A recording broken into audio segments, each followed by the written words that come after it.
ബീഹാറിൽ നടന്ന ദേശീയ കബഡി മീറ്റിൽ ഇന്ത്യൻ കബഡി ക്യാമ്പിലേക്ക് തെരഞ്ഞെടുക്കപ്പെട്ട അലീന ഷെല്ലിയെ പാലത്തുരുത്ത് ശ്രീനാരായണ സേവികാശ്രമം മഠാധിപതി സ്വാമിനി ശാരദപ്രിയമാത അലീനയുടെ വസതിയിലെത്തി അനുമോദിച്ചു.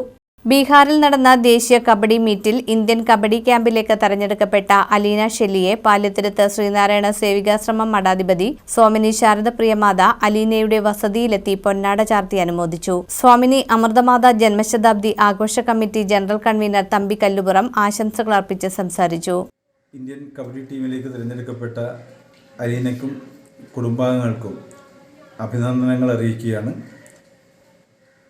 കൂടുതൽ ഉയരങ്ങളിലേക്ക് ഉയർന്നു വരുവാൻ ആ കുട്ടിക്ക് കഴിയുമാറാകട്ടെ എന്ന് ഞങ്ങൾ ആശംസിക്കുകയാണ്.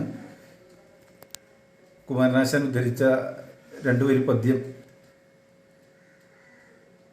ഇരിക്കലാ പൊങ്ങുക വിണ്ണിലോമനേ ചരിക്ക നീ മിനുങ്ങി അങ്ങനെ വരിഷ്ടമാം തങ്കമുരച്ച രേഖ പോൽ ഇരുട്ടു കീറുന്നൊരു വജ്രസൂചി പോൽ.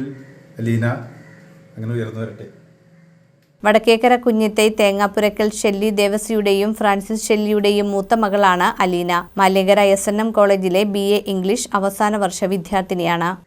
കൊച്ചു ഗ്രാമത്തിൽ നിന്നും സെലക്ഷൻ കിട്ടിയ അലീനമ്മക്ക് എല്ലാവിധ അഭിനന്ദനങ്ങളും. ഇനിയും മേലേക്ക് മേലെ ഉയർന്ന് ഈ കുട്ടി വരട്ടെ എന്ന് ആശംസിക്കുന്നു.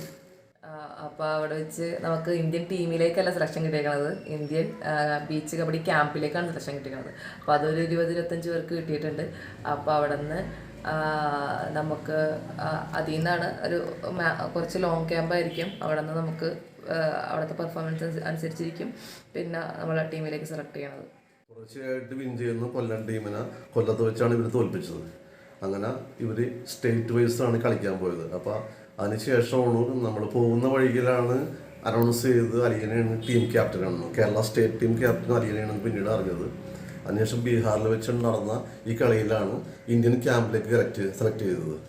അപ്പോൾ അതിനുശേഷം ഇന്ന് ഇപ്പോൾ കുട്ടി